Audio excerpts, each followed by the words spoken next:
But now on BBC One, Kirsty Young and the team with Crimewatch. Tonight on Crimewatch, the gang who took on Asda in a road roller. Will you know them?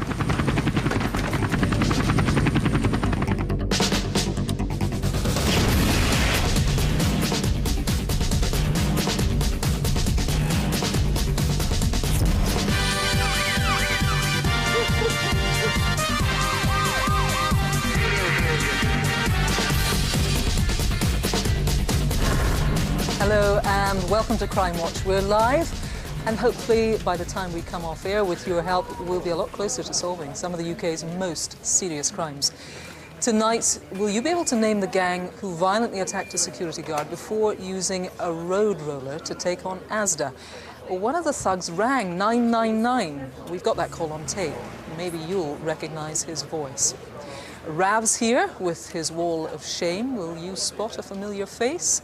And Matthew Amralawala has another story of how police cracked a major case. What's in store tonight? Well, tonight it's the case of Fred Lawler, a paedophile from Manchester. Now, in a sense, it's a really old-fashioned investigation. Loads of foot-slogging with a really big twist halfway through after a Crimewatch appeal. OK, so all the details on that later. Thanks, Matthew.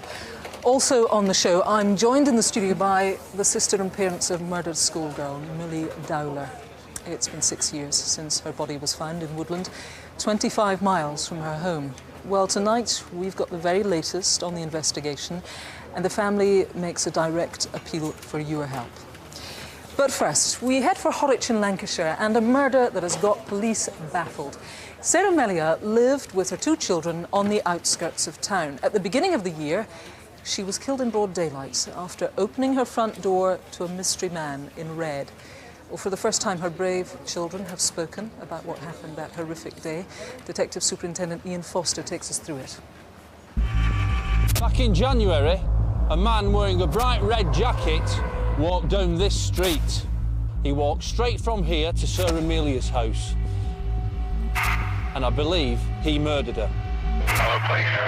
I need you to come to 2 Catherine Street West straight away and I need an ambulance. Right, no problem. What's your name?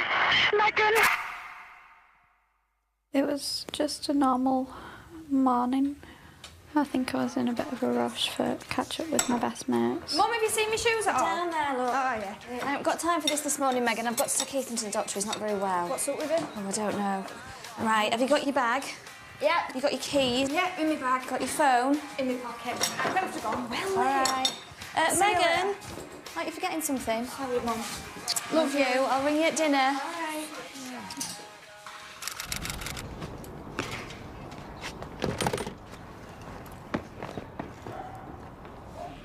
Megan had already left. I went to the doctor's because I had pains in my stomach. Then she just said, will you be all right at school? And I just said, yeah, I think I can manage. Then I asked her, will you be all right all day? And she said, yeah.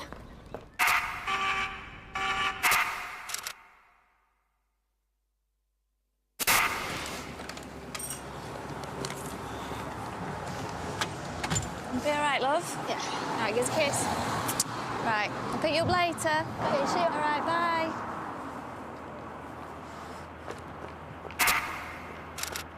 This was the last time Sarah was seen alive. At 10:12, Sarah was on the telephone making arrangements to go out for lunch. Meanwhile, at 10:19, a man with a red coat on was walking along Lee Lane towards a house.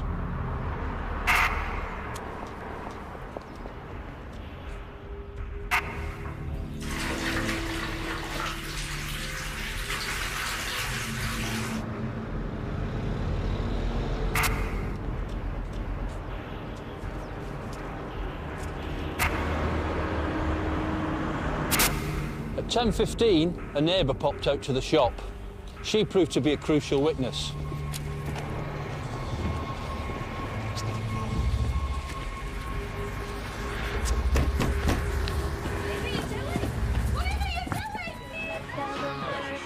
It's all kicking off at number 2. Can't see anything from here. No. Right, what can I get you? 20 my usual, please. Within the 2 minutes she was in the shop, Sarah had been murdered.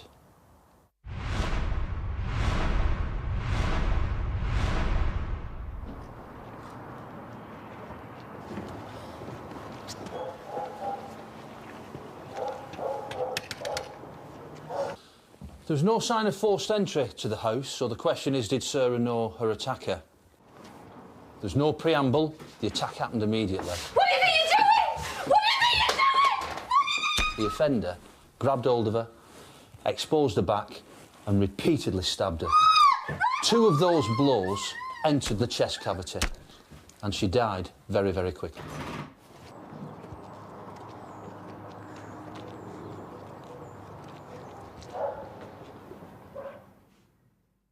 I believe the man in the red coat made his way from Sarah's house along this alleyway. He discarded the knife along this alleyway. He went the full length and then cut back onto Lee Lane.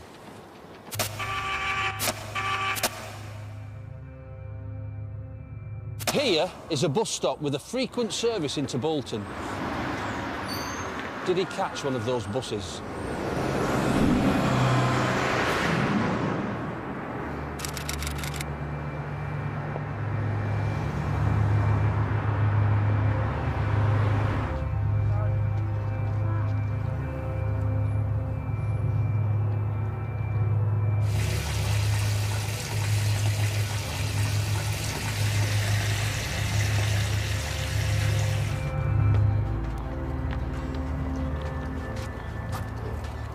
From the inside of the glass, there was a spot of blood and it was just noticeable, and I thought it were a bit weird.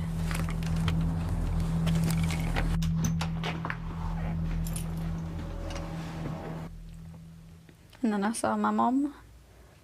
Mum? Mum? Mum? Mum? It just didn't seem real. That was my mum lying dead on the stairs. I moved her hand and she just felt so cold. Her eyes were still open and so was her mouth.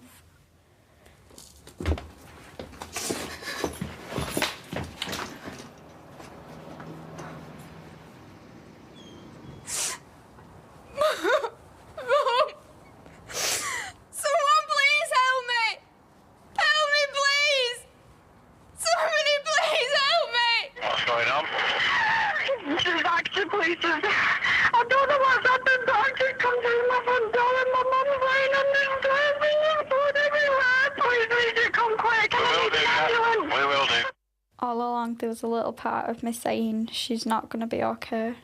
She's gone. Someone's taken her away from me. And I'm never going to get her back. I was thinking that we got burgled or something.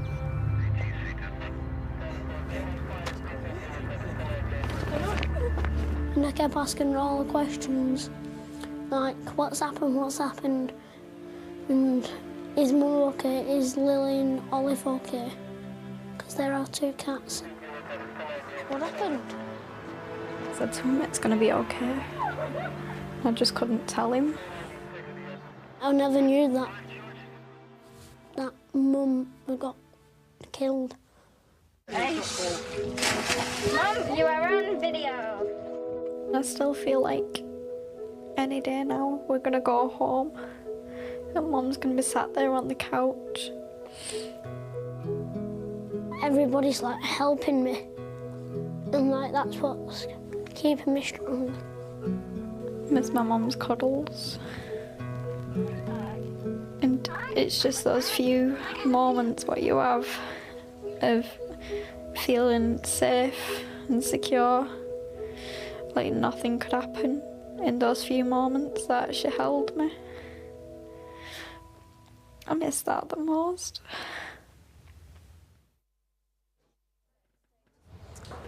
Well, Megan and Ethan deserve justice for their mum, surely. With me is Detective Superintendent Ian Foster. That was incredibly courageous of those 2 children to come on camera and talk about that. What do you make of them? You know them. Well, what they've had to live through is really horrendous. Both Ethan and Megan are trying to piece their lives back together. and they're an absolute credit to Sarah, but the truth is they're never going to see the mother again. What about the house, then? Let's look behind this a bit. Was it a rowdy house? Was it a house that you might hear a bit of noise, a bit of a kerfuffle coming from regularly? Oh, yes, it's true to say that there were some noises sometimes from the house, but we are happy that that has nothing to do with this murder inquiry. Now, locally, of course, there's knowledge that 2 men have been arrested and bailed. What have you got to say about that? That's absolutely crucial. I think some people think that this crime has been detected. It hasn't. Right. We are still looking for the person responsible, and I'm really keen to get people to come forward and tell us what they know. OK. And that's what all of this coming on Crimewatch is about, because you are talking tonight to our viewers. What is it you need from them? Well, what you've seen is you've seen footage of a man with a vivid red coat. Yeah, very distinctive. Very, very distinctive. Not only that, but he walks with a really distinctive walk. He walks very quickly, he keeps his head down, he exposes his left arm. I'm hoping that somebody saw him. Did he catch a bus? Did they see somebody agitated? Please don't take it for granted that we have that information. Please come forward. It might be the last piece of the jigsaw we need. OK, Ian, thanks very much for talking to us tonight. If people want to take a good look at that CCTV footage of the man in red, it's on our website. You can also call us. The number is on the screen, or you could call Crime Stoppers anonymously if you've got information. It's 0800 555 111. Now, here's Rav with some criminals caught on camera. Now, this lot certainly aren't camera shy, so watch closely, and if you recognise anyone, then get dialing. 1 school, 14 break-ins and 56 grand's worth of equipment stolen. The latest theft at Verulam School in St Albans was caught on camera. After dark last October, and this lad's enrolled in some extracurricular activity of the illegal kind. He's broken into the staff room. He takes a look around before leaving with a rucksack. Later on, he's in the computer room. Can't quite see him, but he helps by turning on the lights. That's better. This guy is no A-grade student. He looks right at the camera before heading for the computers. Know him? It's time for detention. 2 men approaching Maghull train station in Merseyside last October. They split up, one going in the car park while the other goes towards the platform. Here's the first guy again, hanging around just long enough for us to get a good look at him. Here comes his mate, wearing a Merseyrail jacket. He follows onto the platform. Soon after, the man in the hat goes into the booking hall. Just off camera, he pulls a knife on a member of staff and demands cash. When he's got what he wants, he runs off and his mate soon follows. 2 men, 1 nasty robbery. Tell us who they are. There's a £5 grand reward. It's November 2006, and here's a group of bouncers hanging outside the door at the Fridge Bar in Brixton. But not for long. Something's up and they're off. From this camera we see them pin down a man and batter him. It's 4 against 1. They use fists, feet, even a 4-foot bar and a bat to beat him unconscious before calmly walking away. 3 men have been found guilty, including this man, Frederick Malafroy. But he disappeared before trial and was sentenced in his absence to 3.5 years. Where is he tonight? This man using the bat was never traced. Who is he and where is he hiding? Time these 2 were taken off the streets. Anyone there look familiar? Call us here in the studio. 0500 600 600, or you can text us on 63399. Just type crime, space, and then your message. Remember, it's important to leave that space or your message won't get through. Thanks, Rav. If you need a second look at any of Rav's CCTV, it is on our website. The address for that is bbc.co.uk/crimewatch. Now, still ahead, will you know the armed robbers who targeted a big posh house in East Surrey?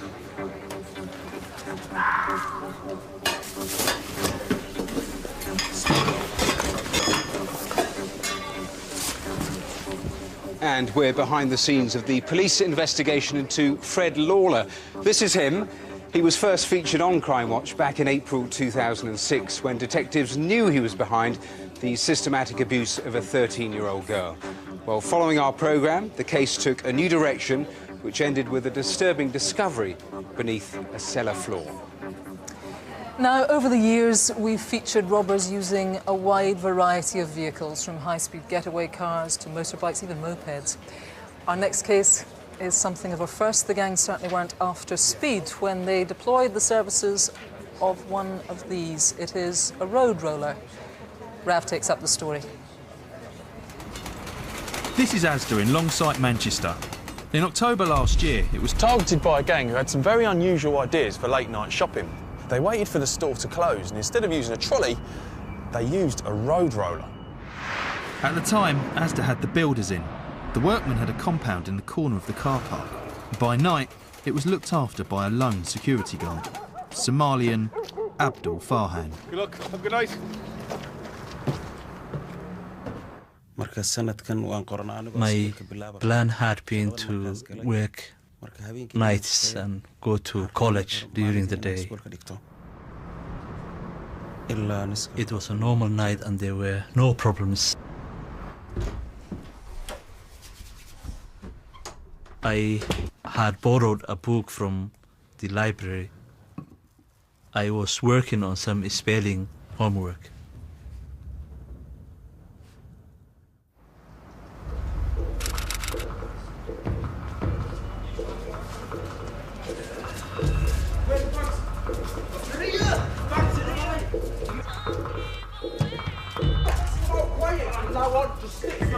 A gang, apparently with a plan, but straight away one gets caught on CCTV. Nice scar on his head.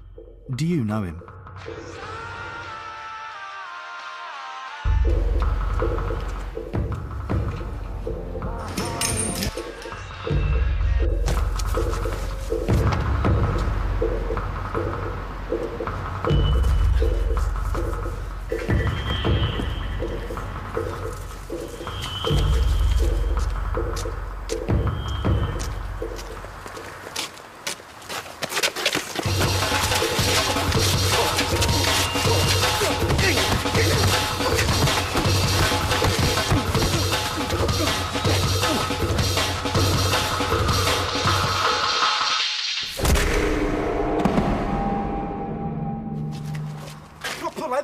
He's just unconscious. He's proper bleeding. Well, get him inside then. Just find the keys. Hurry up, in there. He's not here, quick.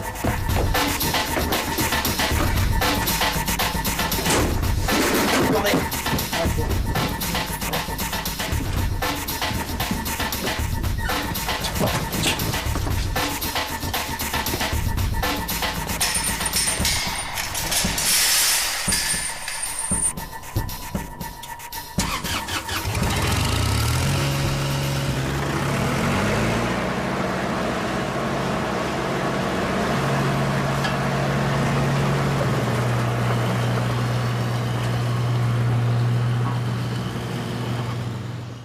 So they've nicked a road roller. They plan to do over Asda.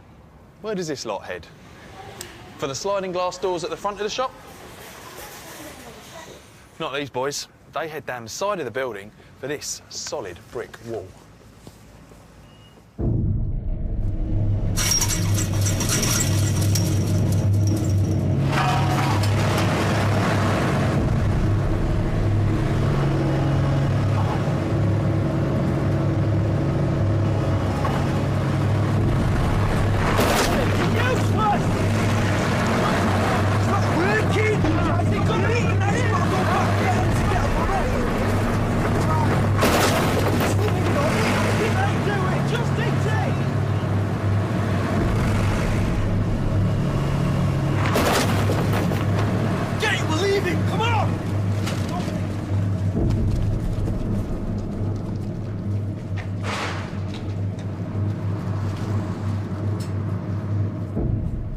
The gang got away with nothing. They left Asda with a small crack in the wall. They left Farhan with a big hole in his head. He urgently needed help. And it looked like he was going to get it from an unlikely source. One of the gang dialed 999. It's on tape. Ambulance service, what's the address of the emergency? It's at the car park in Longsight. Asda? Yeah, the Scott guard's in a bad state. He's in weather. Right, He's in the corner and he's in the car park, laid down on the floor. He's got head injuries, blood everywhere, bleeding. Were weapons involved? Yeah, a big tool, spanner that he undo car nuts with. Hang on a second. He says he's with Farhan, but listen to his breath. Just bear with me one moment, please. Sounds like he's on the move. Police reckon he could be running away.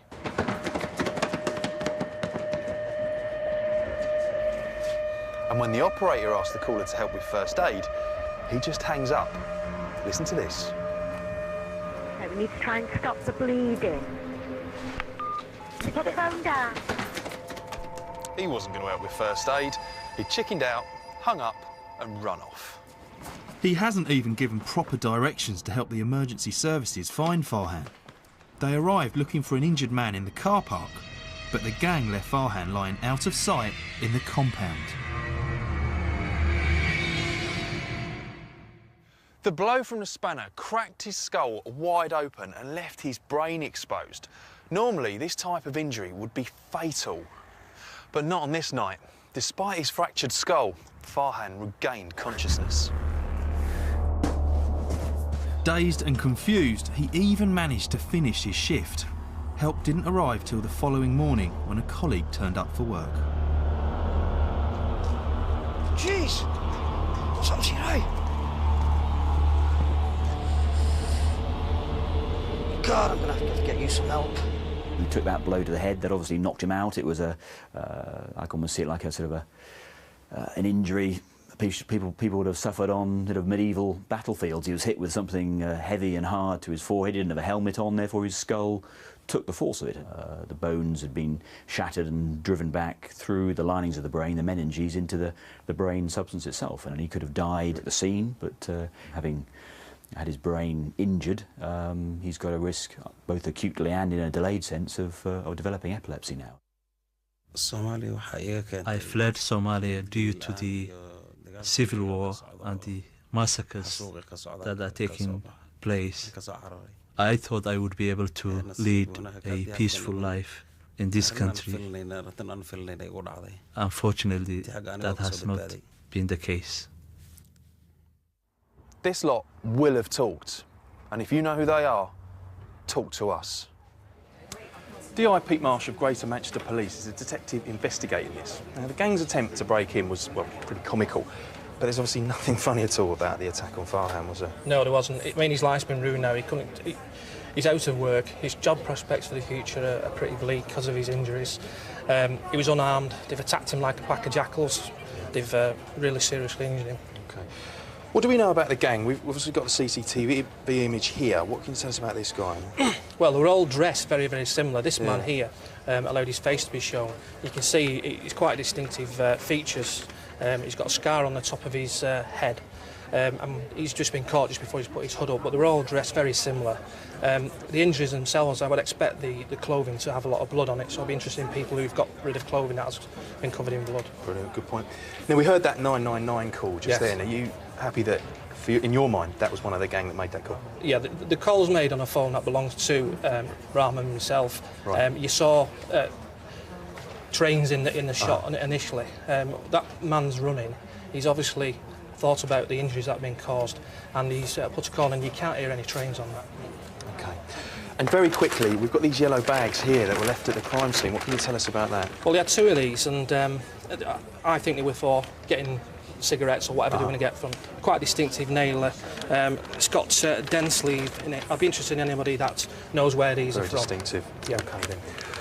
Well, if you want to hear that 999 call again, remember, police believe this is a call made by one of the gang members. You can listen to it in full, again, on our website, bbc.co.uk/crimewatch. And if you want to help, or if you know anything useful, then just call us here in the studio. 0500 600 600. Now, our next case is proving very hard to crack, the murder of 13-year-old Milly Dowler. Over the past few weeks, there's been a lot of speculation in the media about one man who might have killed her. Police, though, believe there is every possibility that more than one person was involved. Well, Millie's parents and sister are here in the studio, and along with DCI Maria Woodall, I'm going to be chatting to them. But first, here's what we know about Millie's last day.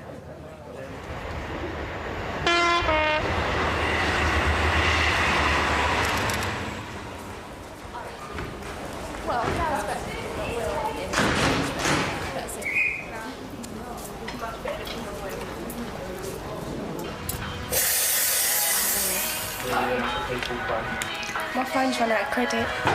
Can I borrow yours? Yeah, of course you can. Thank you. Hello, Dad. I'm with some friends. I'm going to be a bit late.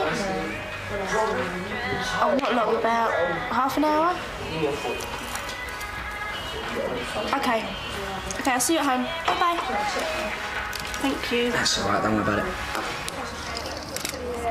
I know what you're like getting ready to take dangerous. We'll see you tomorrow. Yeah, see you later. See you. Bye.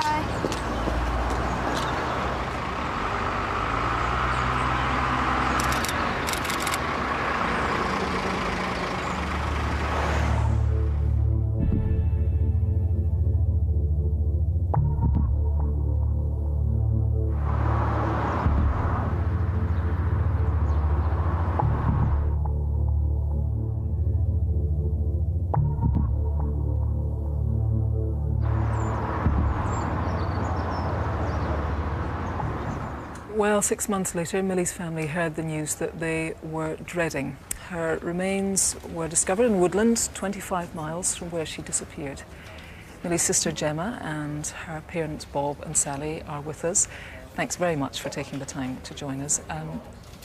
6 months then after your daughter disappeared, that must surely have been an appalling moment, the moment that you dreaded hearing that she was never coming home. I think for the 6 months we'd been worried and concerned about we would never know anything.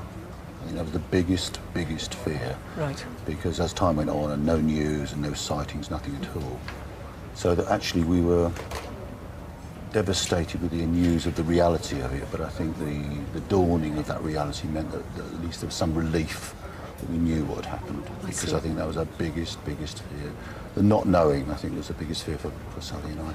And Sally, for you, I mean, we all sort of feel like we know Millie. Of course we don't. We don't know her. What sort of girl was she?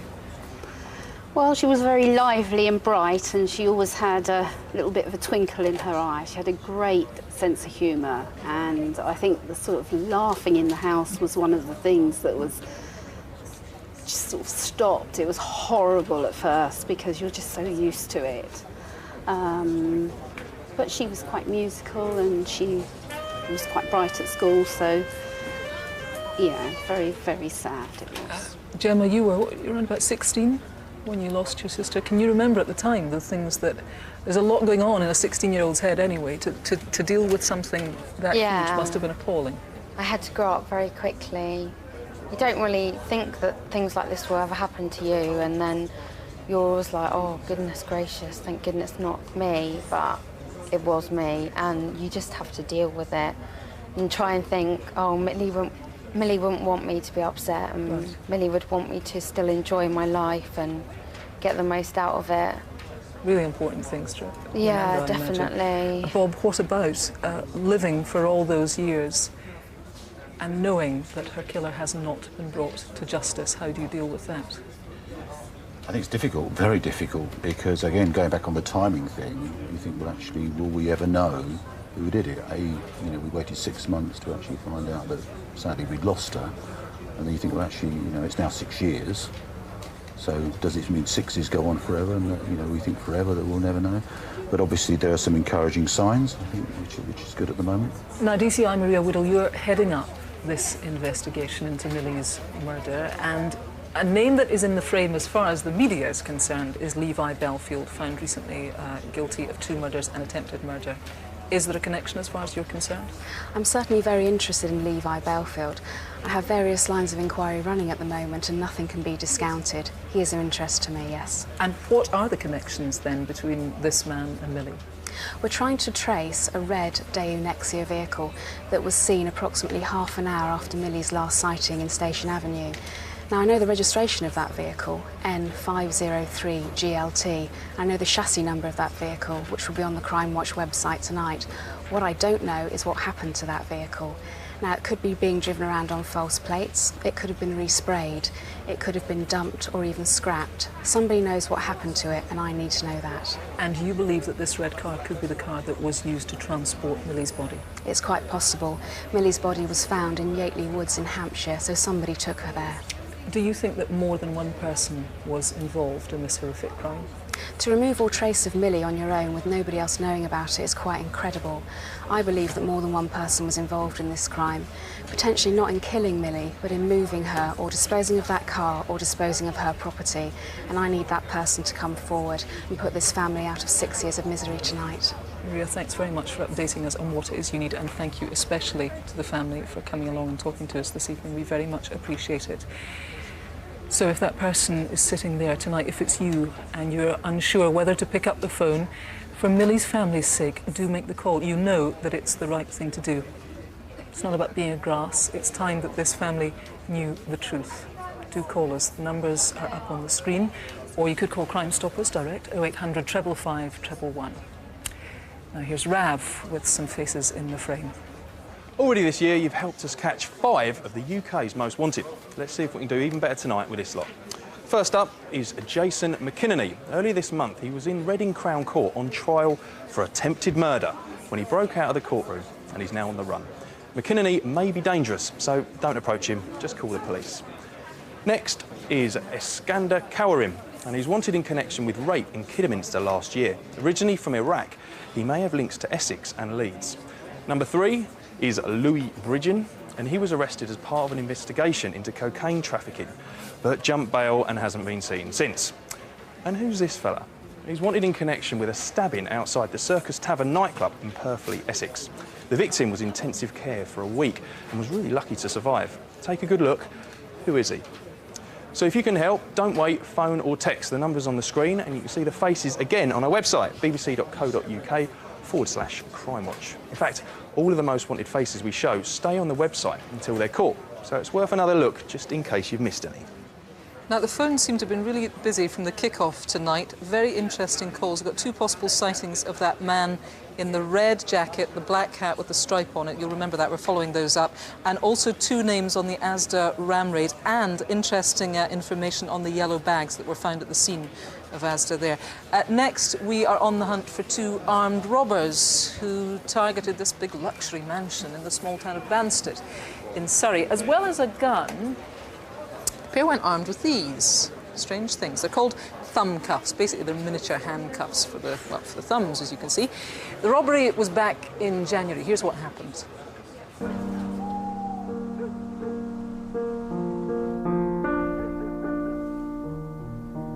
I went to bed and my husband was still sorting things out. So for us, it was actually both quite a late night when we actually finally switched the light off and went to sleep.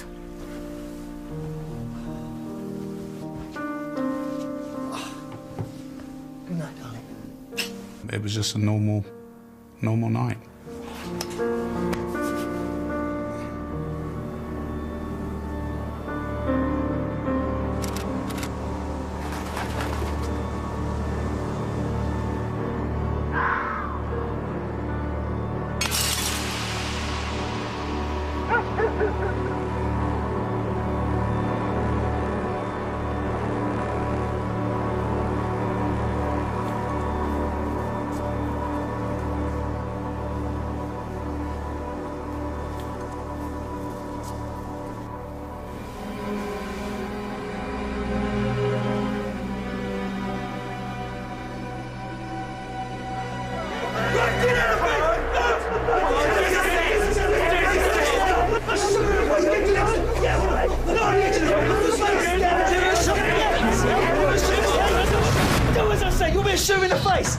Shoot him in the face! On the floor now! Good boy, that's it! There you go! Come on! No missing around! No one gets on it!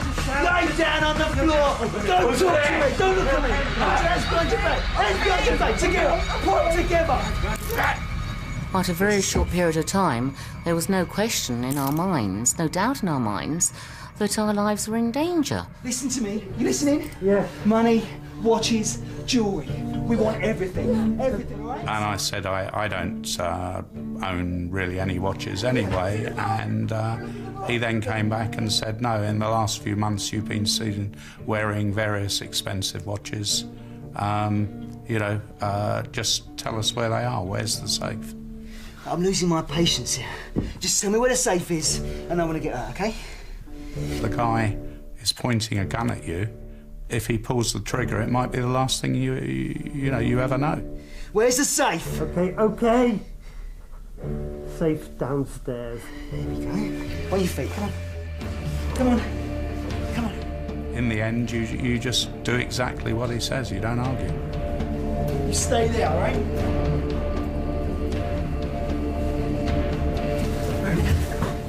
Okay. Well. In that first. Sit down there then, go on. Yeah?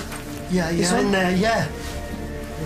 It doesn't matter, you won't be able to get in. Just tell me the number. Do you want me to smash him in the face with this?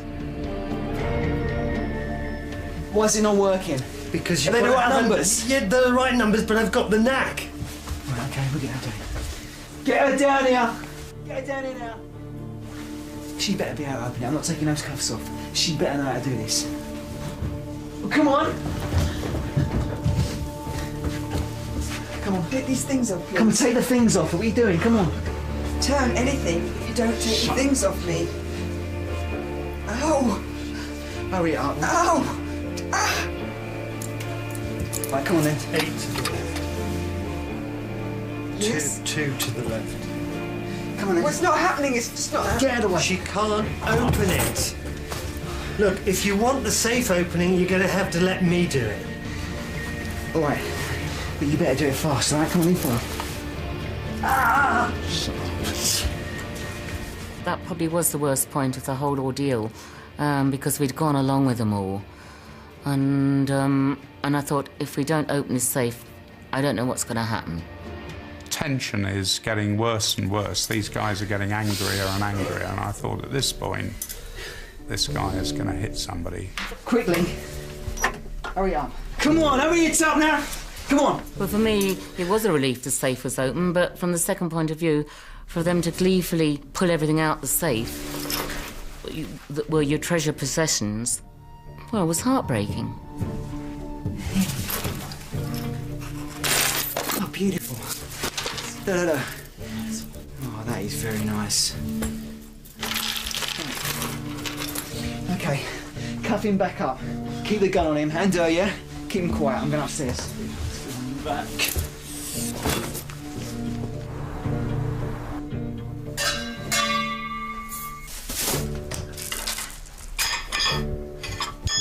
What's the big house you got in there? Must have cost a few bob.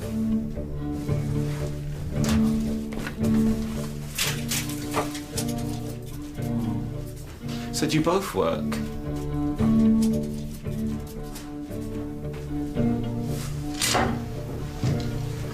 So, do you have a nice Christmas? Yeah.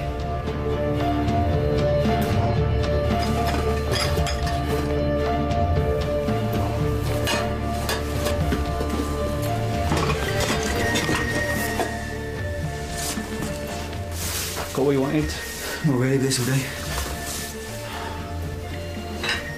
Thanks, mate.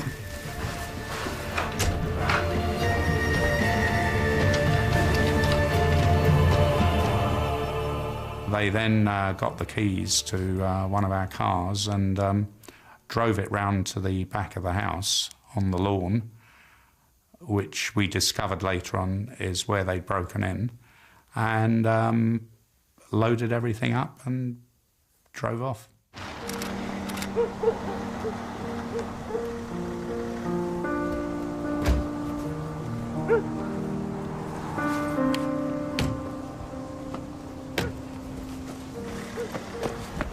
I would say it's the most frightening thing ever happened to me in my life. I wouldn't like to use the word lucky, because I wouldn't want anyone to go through with this.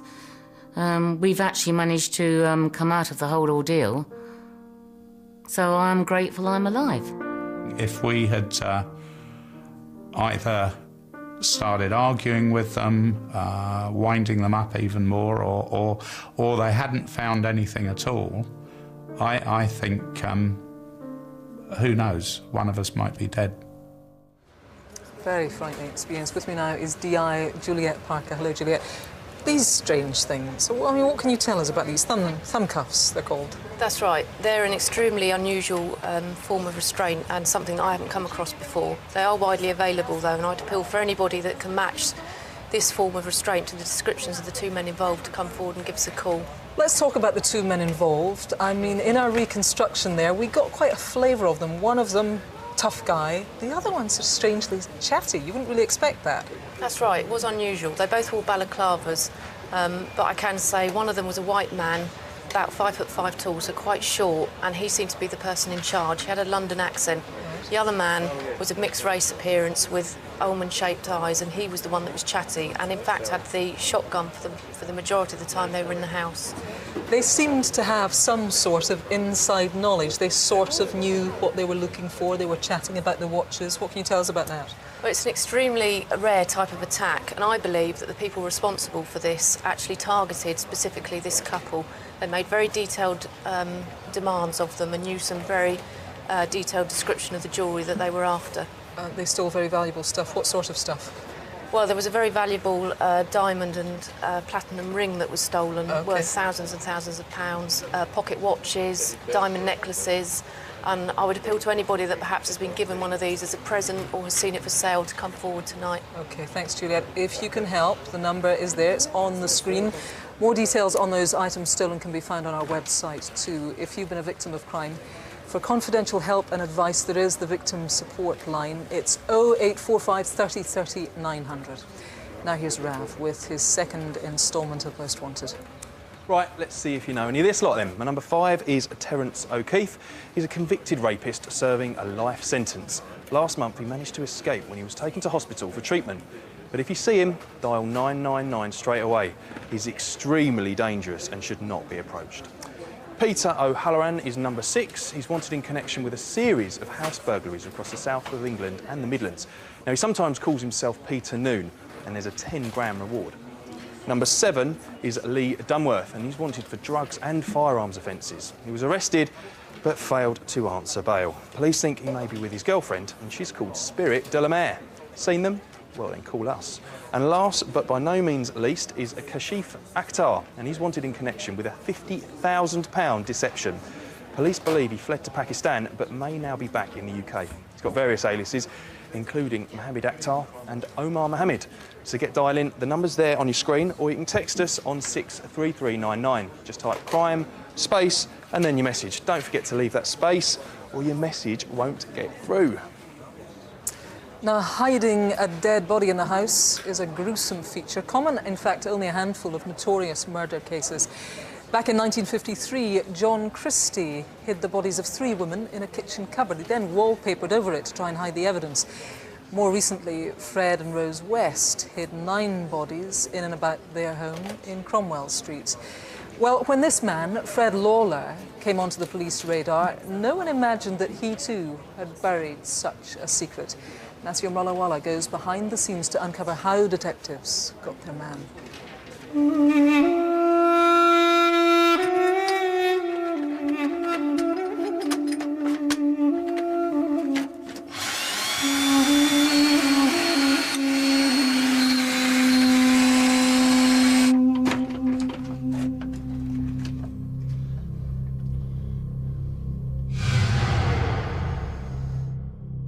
This is Fred Lawler.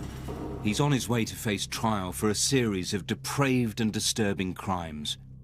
Fred Lawler was arrested after a tip-off to police in North Wales. Apparently, he'd been seen on a beach with a 13-year-old girl.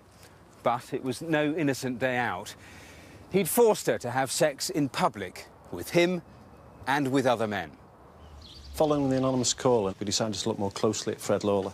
We began to build a picture of intelligence against him, and over a couple of weeks we satisfied ourselves that there was certainly something more there, and so we carried out a search warrant and arrested Fred Lawler at his home address. What first struck us was the amount of videos and CDs present, a great deal of which we could see straight away were pornographic, and that caused us great concern. We also found within the lounge a covert camera set up within a video case. There were leads leading from the concealed camera into an adjoining room.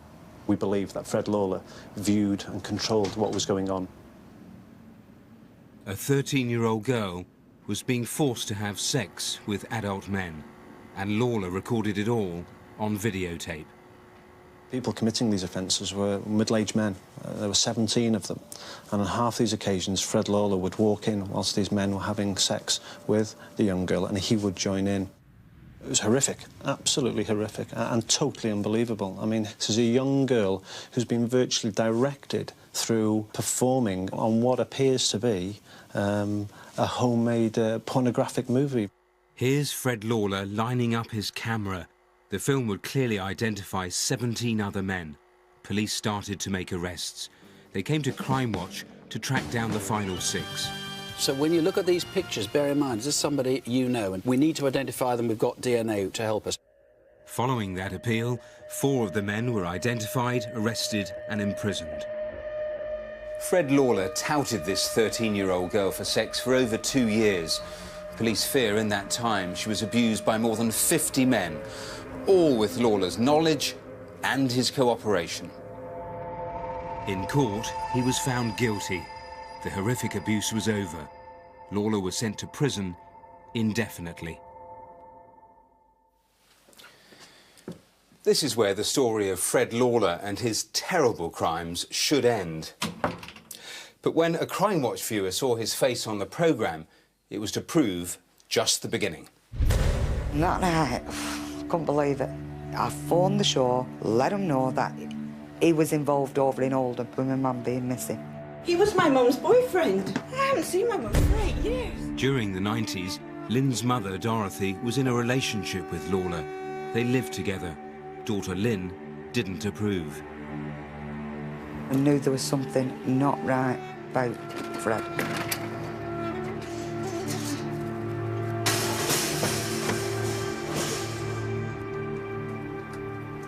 Around this time, Fred Lawler made his living scrounging around for scrap in the skips and gutters of northwest England. He dragged Dorothy into the gutter with him. It manipulated her to such a degree, she'd walk up and down the street and collect 10 cans for him. And he used to take them down to this place at Manchester, where they crush them and give you money for them. Lawler and Dorothy moved house several times. Family ties broke down. There was no word of Dorothy for 8 years. She had simply vanished. Was Lawler behind her disappearance? Police started a hunt for Dorothy. There was no evidence of a crime being committed at this stage. Quite literally, it was a missing from home report, so all we had was a box of papers. Enquiries had already been done in the usual places, and there had been no trace of Dorothy found. We know Lawler had been interviewed in prison, and he was actually saying last time he saw Dorothy was put on a boat over to Ireland. The search in Ireland turned up nothing. What had happened to Dorothy? Police had little to go on. No crime scene, no body, no physical evidence, just a big hunch that something was wrong. Finding Dorothy was going to take good, old-fashioned detective work.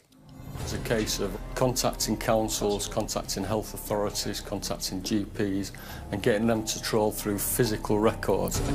It was a massive task, but police desperately needed to pin down a last recorded sighting of Dorothy. And the search paid off when detectives tracked down her medical records.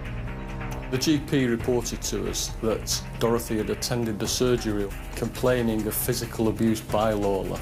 It also gave us a date to work on and focused then from the 11th of March as to where Dorothy was living. Police knew her partner in '99 was Lawler, but proving where they lived wasn't easy. A search of council records led us to over 90 addresses that Lawler had occupied, had control of or rented out in about a 5-year period. But one address kept cropping up on benefit forms for Dorothy, on van hire documents filled in by Lawler. 15 Equitable Street in Rochdale. We actually located a van hire company in the Rochdale area. They were able to produce for us receipts that Lawler had signed. One of those addresses on the receipts was a 15 Equitable Street. Police knocked on local doors and neighbours remembered the couple. Recognises this chap here? I think I've seen him. During the investigation into Lawler's child sex offences, North Wales police interrogated Lawler about his previous girlfriends and his previous addresses. There was a glaring omission. Not once had Lawler ever mentioned Dorothy Carr, or that he'd lived with her at Equitable Street. But why would he not mention it, unless he had something to hide? Police decided to search number 15. They were looking for physical evidence the couple had lived there. As detectives searched the house, they found nothing. After all, it had been 8 years since Dorothy and Lawler had actually lived there. But then, in the final room, the cellar, they found something not quite right.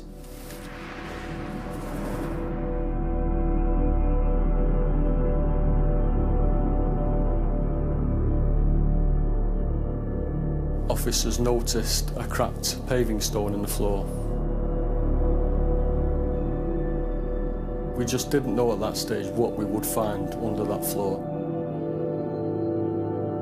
When the hole had been excavated, it revealed the skeletal remains of a person wrapped in a duvet, and there was also signs that the duvet had been tied up in rope. DNA would prove that the person police had found was Dorothy Carr. Forensic analysis showed that Dorothy had been stabbed at least 5 times before she was hidden beneath the cellar floor. Police now suspected Lawler of murder, but they needed more. Could they put their man at the actual crime scene? The evidence they needed was lying in the corner of the cellar. A car wheel. The wheel on examination provided a palm print of Lawler's. It placed Lawler in the cellar where the grave was. Incredibly, despite other tenants coming and going, no one else had touched or moved the wheel in 8 years. It was the final piece of evidence that the police needed in court. Fred Lawler was found guilty of murder. Finally, after 8 years, Dorothy Carr could rest in peace. What a vile individual, really. What was the final thing when police knew that's it, we've got him? We saw the handprint there, though. Do you know, in the end, he was trapped by his own lies. Once the police found the property, it took a long time, but once they found the property, the fingerprint, the wheel, then all of the story, all of the lies unravelled. But do you know what? He was denying it right to the very end. We've got some footage of when he was questioned by police. His lawyer was there. Take a look at this. I've put in for a house on Equitable Street. I've never had a house on Equitable Street. I don't know any people on Equitable Street. It's somewhere I would never go. OK. What I'm going to tell you, Fred, is on the 12th of March 2007, the body of an unidentified woman was found buried within 15 Equitable Street in Rochdale. Preliminary scientific examination of the body indicates that it is the body of the missing person, Dorothy Carr. Sorry. Fred, don't just no comment. Shut your mouth now.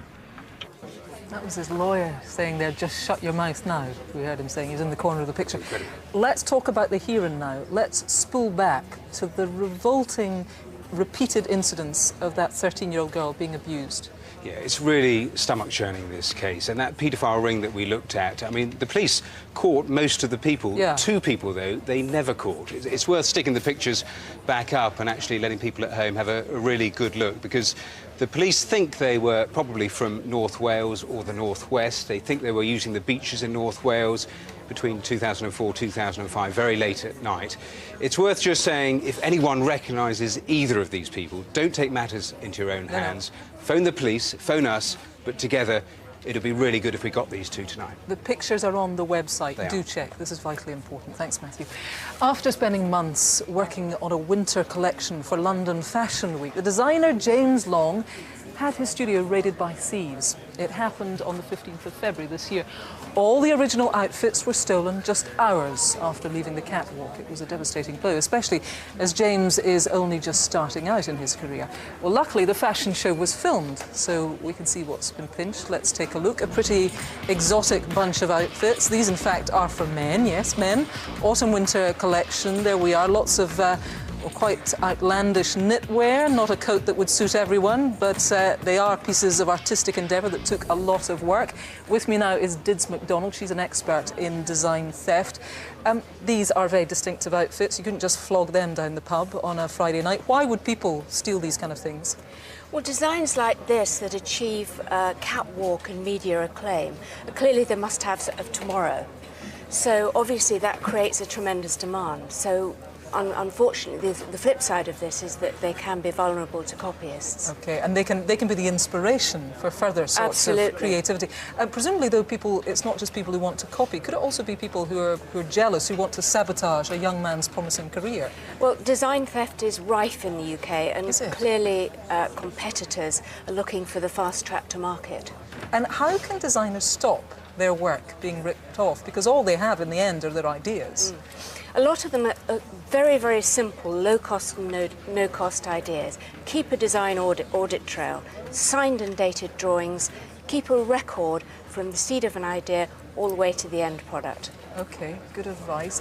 If there are budding designers watching, then Dids has compiled this great, useful list of tips. It's advice on how to protect your designs, whatever they might be. Might not just be fashion. You'll find it on our website, bbc.co.uk/crimewatch. And if you can help well, let's call them the fashion police, do call us. The number is up on the screen now. It's time now for a quick update from Rav. Hey, the phones have been really busy tonight. We've got some good news.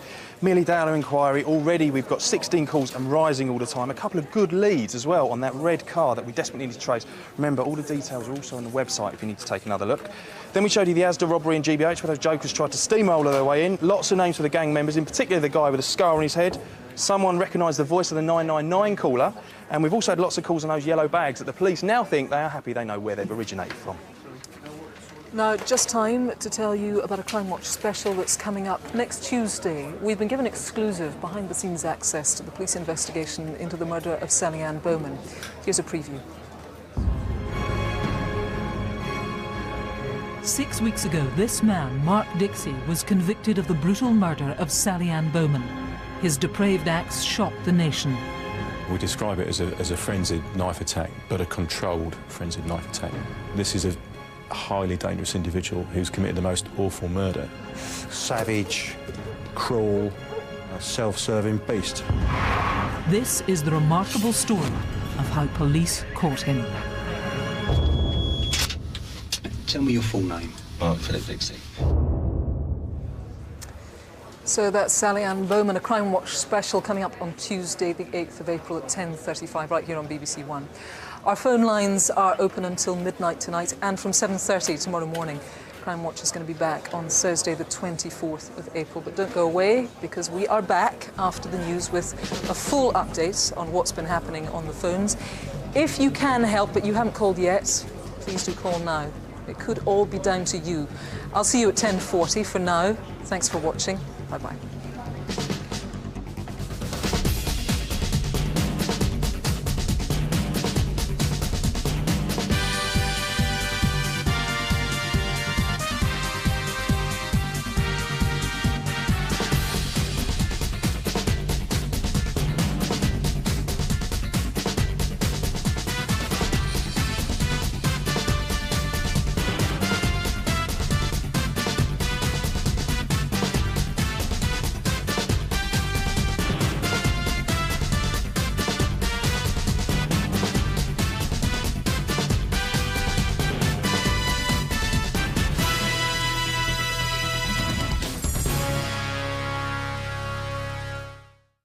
Pressure is on, and it's boys against girls. Woosah! As usual, one of you will get fired. Give me the respect by listening. Feedback to me in a minute. No, you having a laugh or what? Don't underestimate the boys here. The Apprentice continues, Wednesday at 9 on BBC One, and if you missed the last episode, it's available now on BBC iPlayer.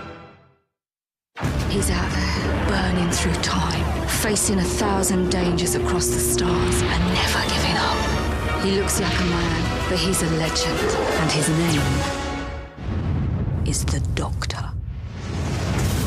Brand new Doctor Who, Saturday at 6:20 on BBC One.